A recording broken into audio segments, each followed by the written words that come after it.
Right after our wedding, my husband's family handed me a bill for every expense they'd ever paid for him. His mother smirked, "Pay up, or give up your inheritance." My husband just stood there, silent. I took the bill, smiled, and said, "I have a better idea." The next week, they were served with a notice that left them begging. I should have seen the signs. I really should have. Looking back, there were so many little things that should have warned me what kind of people my in-laws were. The weird control over my husband, Nathan. The constant passive-aggressive comments about money. The way his mom, Denise, always managed to insert herself into every aspect of our relationship. But I ignored it. Love makes you ignore things. Nathan and I had been together for 5 years before we got married. I knew his family was wealthy. Not we fly private jets wealthy, but old Southern real estate money wealthy. Land, properties, trust funds, the kind of wealth that isn't flashy but runs deep. I grew up middle class. My parents worked hard, saved what they could, and made sure I had everything I needed.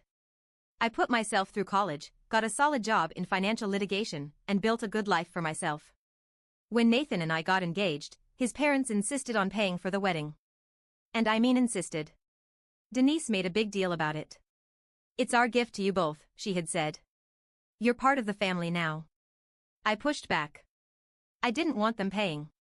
I even argued with Nathan about it, but he kept saying, "This is just how they are. They're traditional. They want to do this. Fine. Whatever." It wasn't about money for me.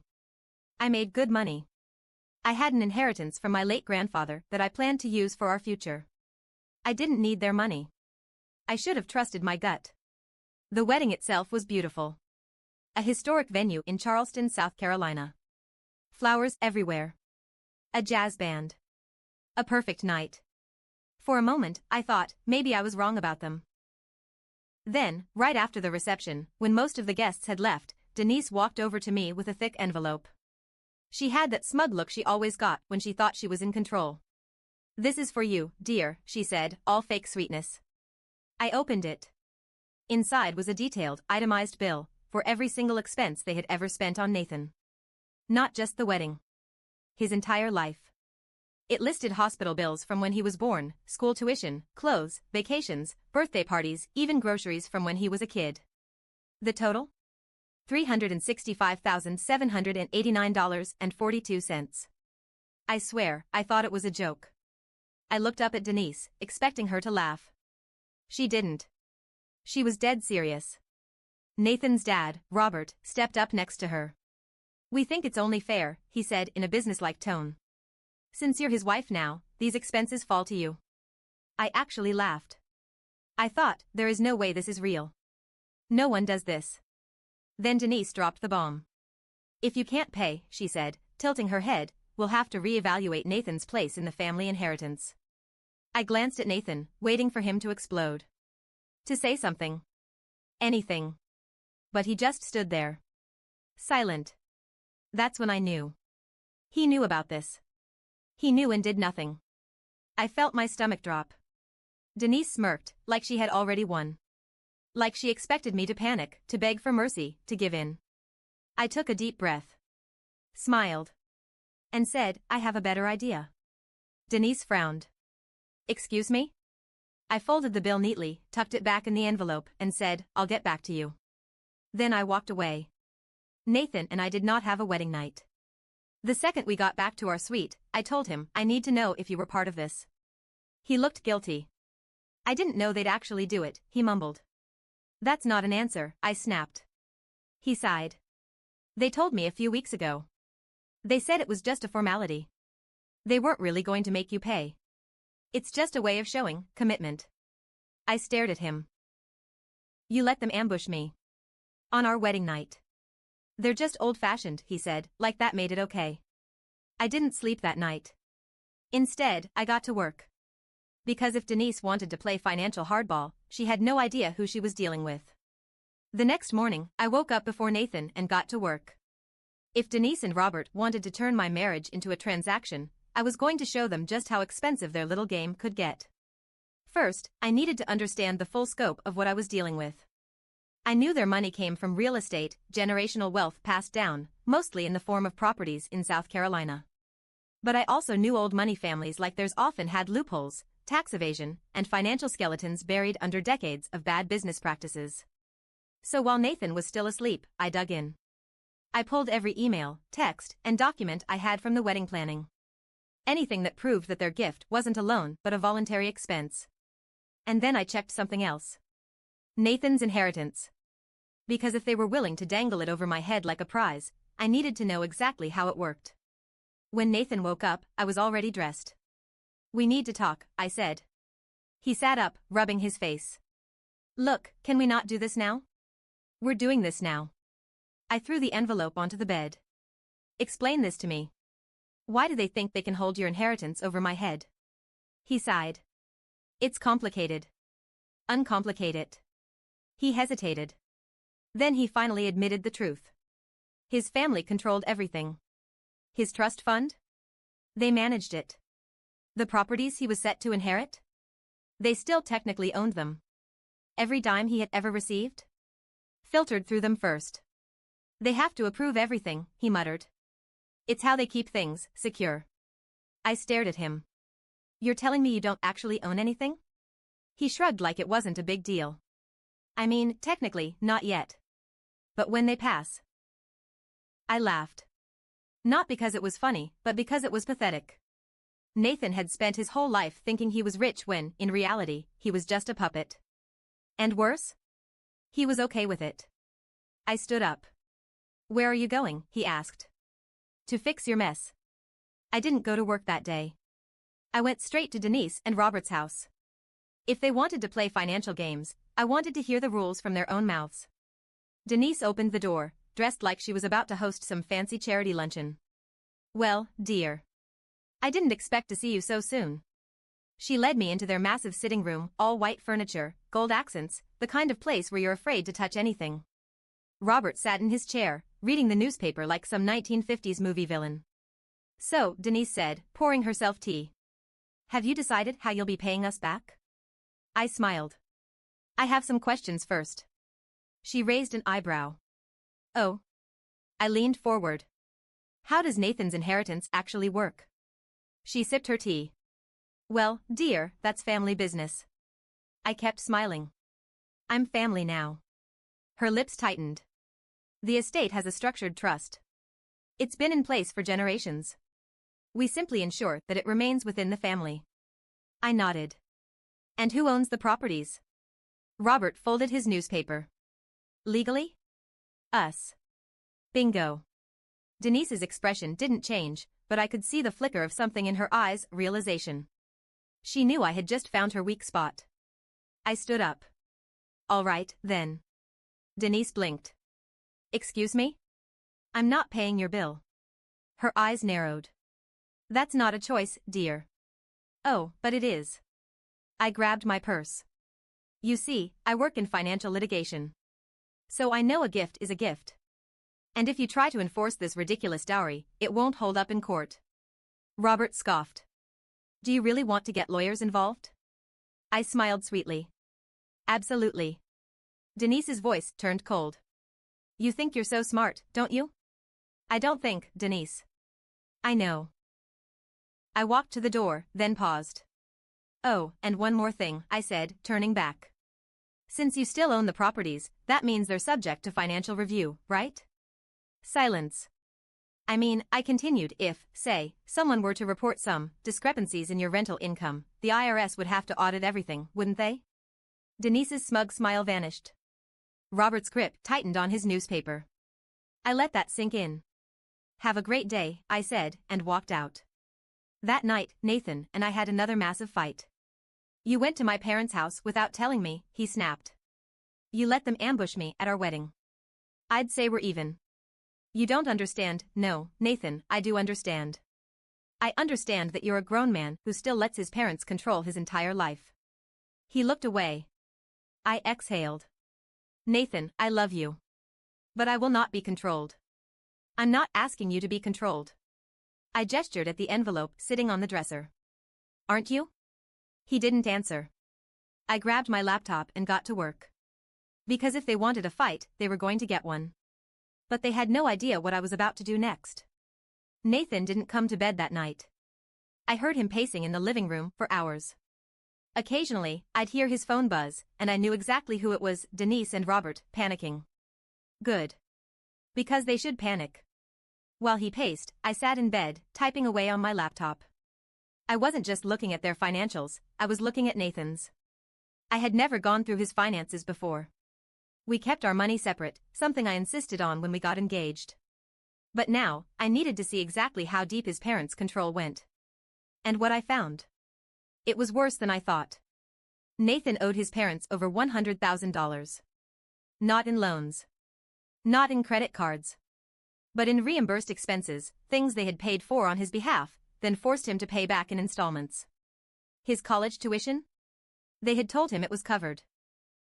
But then, after he graduated, they made him sign a contract stating that he'd pay them back over time, with interest. His car? It wasn't a gift. They leased it in their name and made him pay them monthly. Even his childhood medical bills, they had somehow twisted those into his personal debt. It was insane. They had been draining money from him for years, making him think he was financially stable when in reality, they had been keeping him trapped. And the worst part? Nathan never told me. I dug deeper. The inheritance they kept threatening to take away? It didn't actually exist.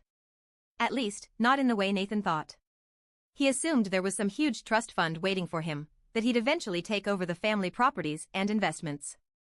But the legal documents told a different story. Denise and Robert had set it up so that Nathan would never actually own anything. The properties were in a trust that only they controlled. The money in the family estate could only be accessed if both of them approved it. And if they died? It didn't go to Nathan. It went to a charitable foundation, one they had set up themselves, meaning the money never actually left the family's hands. Nathan had been lied to his entire life. The next morning, Nathan finally spoke. "I don't understand why you're making this such a big deal," he said. I laughed. "Nathan, your parents have been bleeding you dry for years, and you're okay with it?"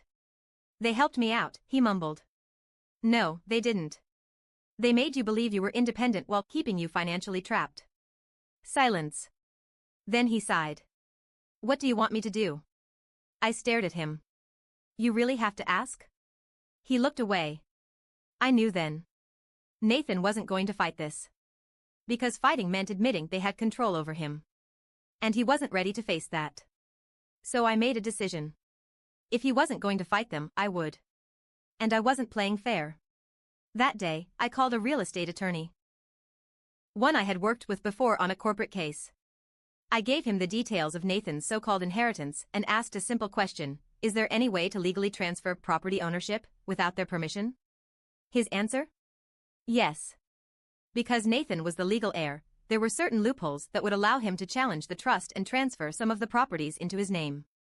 And once they were in his name, I could legally separate our finances and move the assets into a marital trust, one that his parents couldn't touch.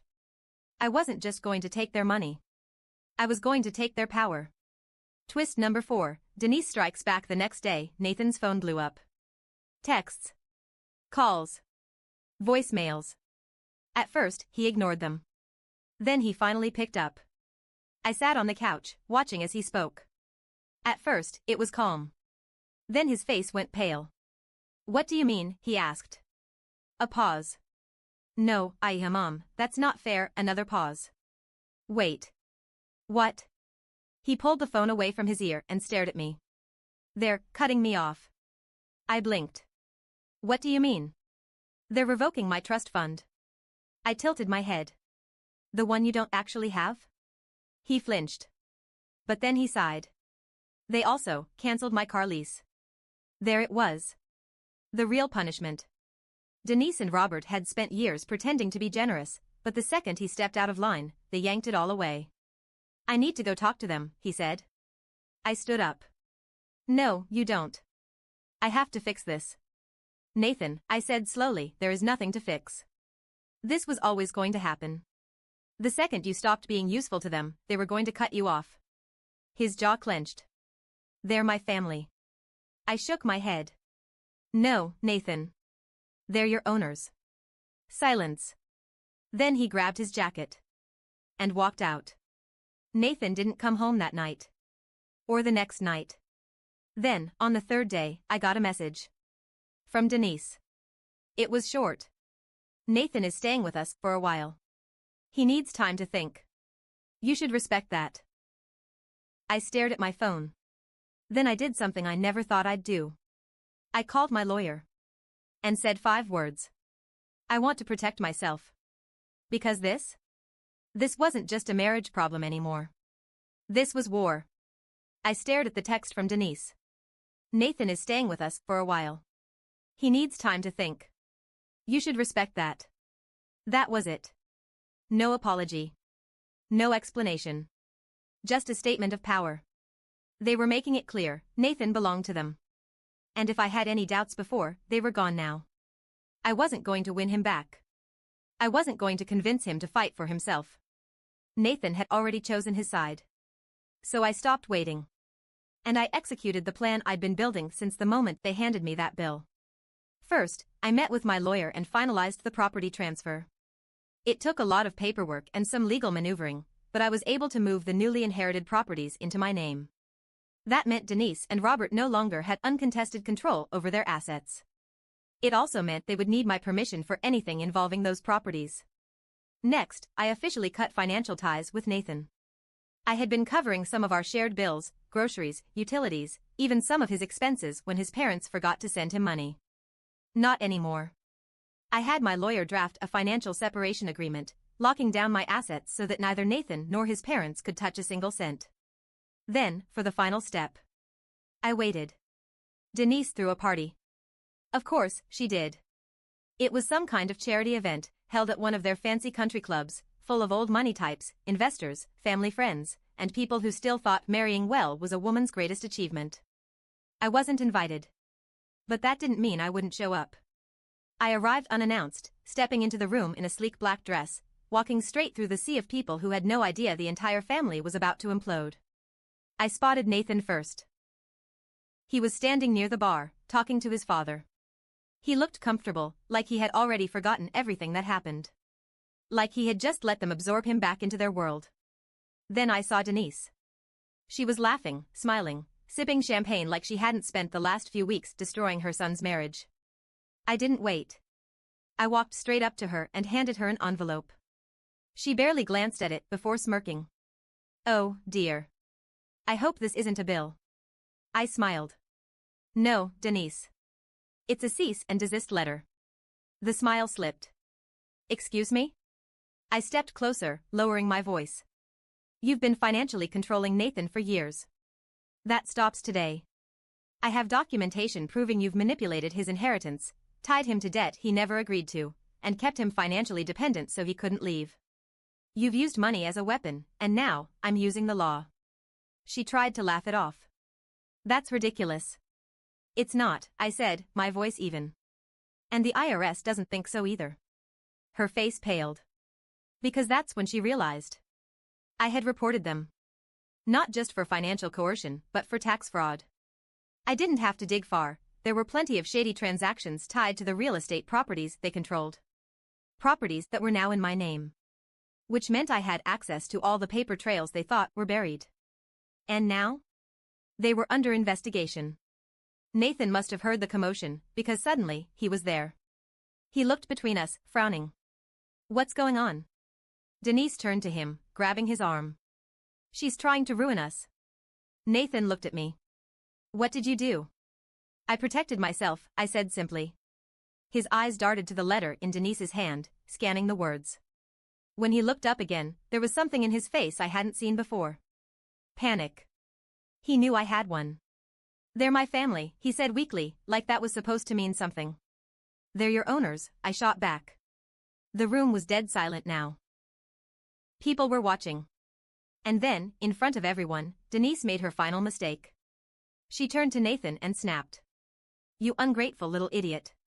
You let her do this? We gave you everything. We made sure you never had to struggle. And this is how you repay us? Her voice rose. You wouldn't survive a day without us. You're nothing without this family, and the second she leaves you, you'll come crawling back. You always do. There it was. The truth. Not just for me. But for Nathan.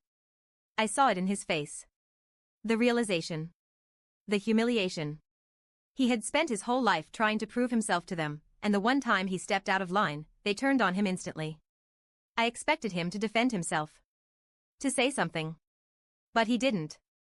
He just stood there, his face pale, his whole body stiff, his hands shaking. Then? He walked out. And he didn't look back. The fallout was fast. Within weeks, Denise and Robert were fully under IRS investigation. Several of their properties, including the one they lived in, were seized. Nathan? He tried coming back. He called, left voicemails, even showed up at my office once. But I was done. I had spent too much time fighting for someone who didn't want to fight for himself. So I filed for divorce. Nathan didn't contest it. I don't think he had the energy to. The last time I heard about him, he was living in a small apartment, working a regular job for the first time in his life. His parents? They lost everything. And the best part? The rental apartment they moved into? I owned it. They never knew. But every single month, when they sent their rent check, they were paying me. It wasn't about money. It was about control. And I had taken all of it.